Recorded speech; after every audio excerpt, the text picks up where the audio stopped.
Hey guys, what's up? Represent717 here, and I just got this in the mail today. Just picked it up off my front porch. This is the Minairons. I could be mispronouncing that, whatever. Model 1 in 100 scale, Panzer 1 Aus A. I could be mispronouncing Aus as well. That's the first version of the Panzer 1. This is a Spanish Civil War one, because that's what Minairons does. They do Spanish Civil War products. But you can also kind of use it as early World War II. Panzer 1s were really only used early World War II. I don't think there are many other versions of the Panzer 1. Anyway, let's look on the back here. You can see the several views of it. You can see kind of a blowout. It's got the that's the Flampanzer, right? That's the flamethrower variant that the Spanish used. You have your color schemes for Vallejo paints. You have German, Spanish, and some other marking. Could be Chinese, could be something made up. I think I heard something about that, whatever. Yeah. Here's a tank. Let's see the warnings. This is not a toy.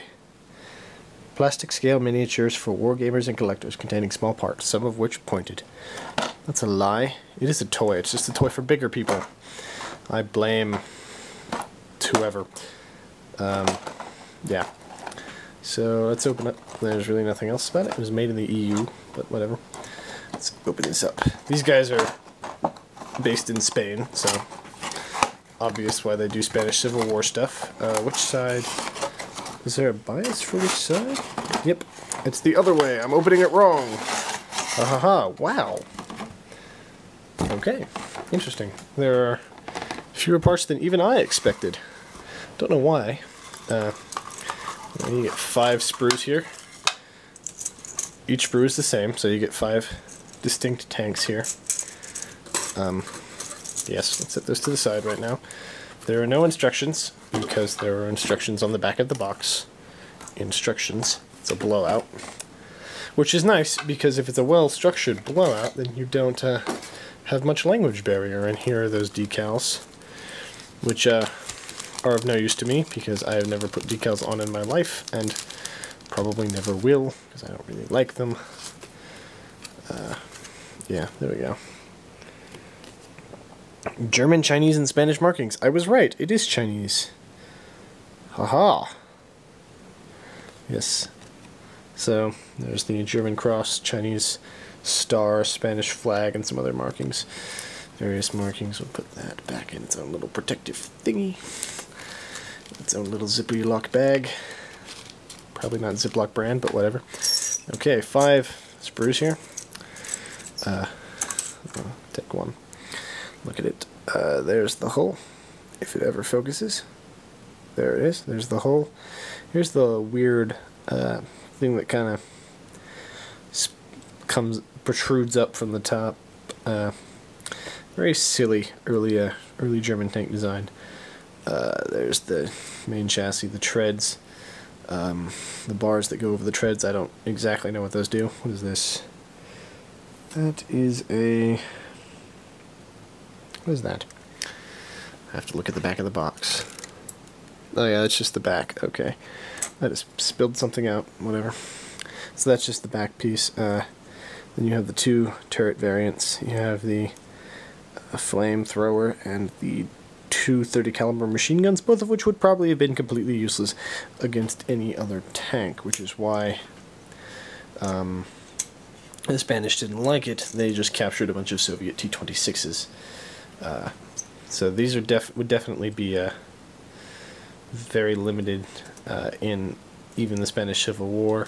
They're actually probably more prevalent in the Second World War, but they got blown up a lot because they're actually completely miserable tanks. But I will build these. I will build one of each variant, and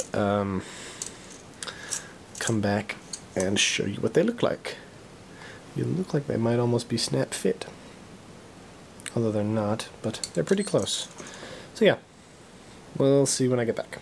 Okay, so I have the 2 Panzer 1s here built. We'll take a look at the regular Panzer 1 first. So,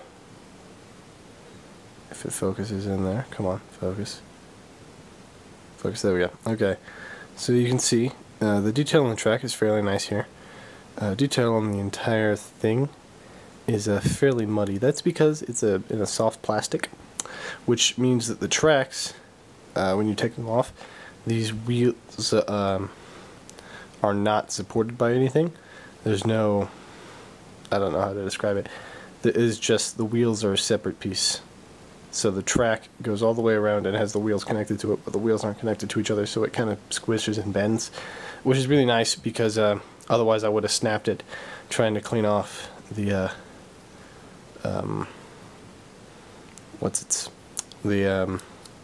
flash from the sprue. It goes together really well. It does not snap fit, like I said, obviously. It does take glue, but everything fits together really nicely. There's holes that tell you right where everything should go.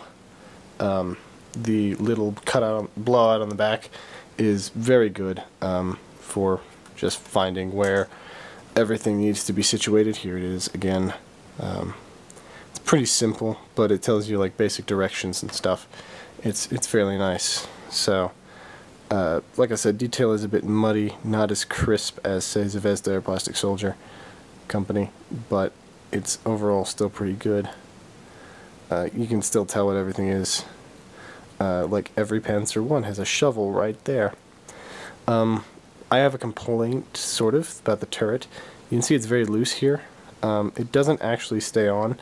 If I were to turn this over and it was just a standard, the turret would fall off, so I put a little bit of tack in there just to help the turret stay in. Same thing for the other model.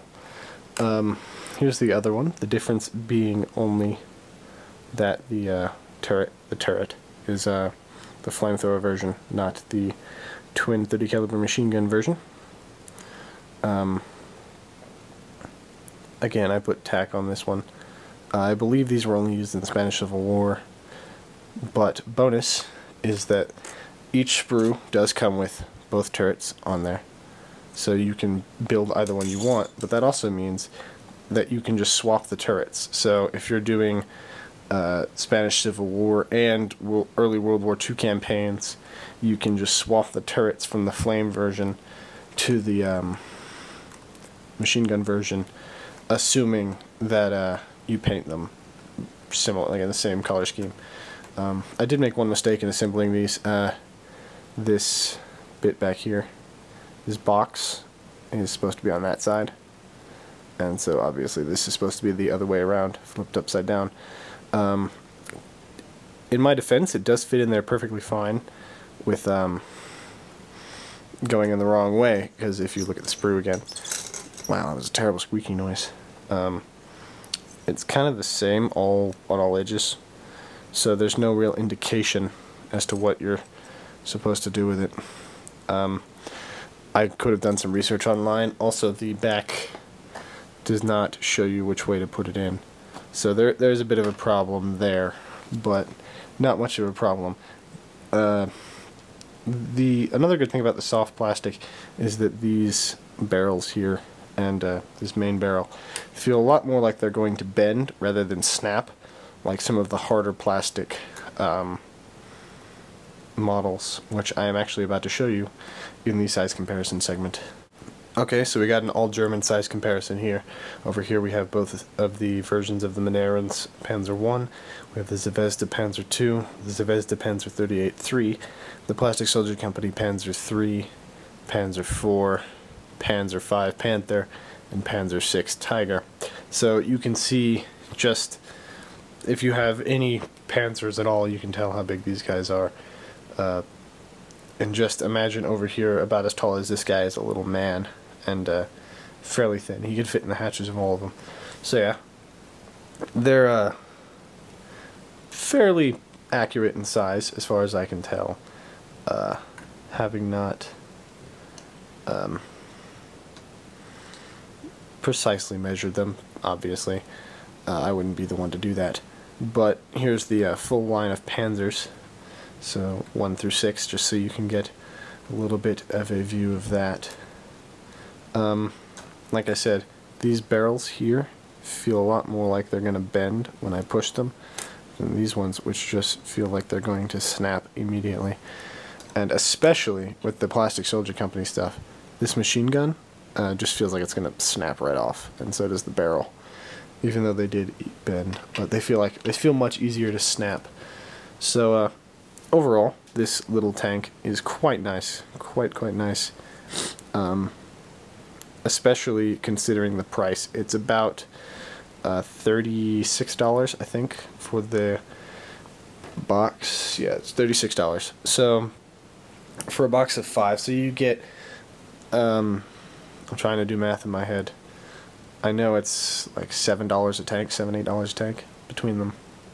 Yeah, between $7 and $8 a tank. So, let me think. I think it might be 7, closer to 7 probably. But yeah, considering it's about $5 for a Zvezda or Plastic Soldier Company tank. It's actually a little bit more expensive to get a single tank. They're about closer to 6. When you get a single Plastic Soldier Company tank, they're a little less than 5 for a Zvezda tank. So these are really reasonably priced, especially because they're the only place I know of you can get Panzer 1s other than Battlefront, which is a ludicrously priced $20. You can get 2 tanks for 5 of these. Yeah, so they're really nice little tanks. You might want to put your own detail on there, obviously, but I mean, that could go for most of these tanks. Plastic Soldier Company has a very smooth injection, or very crisp injection rather, not smooth. So the detail is a bit muddied on these guys, but that is definitely tolerable. They're great little miniatures. Very easy to assemble, very nice looking, very simple, very hard to break. They feel very solid, and at the same time pliable enough that you can probably just drop them and they won't explode into a million pieces. They're great little things. So yeah, I would, if you need a Panzer 1, buy these.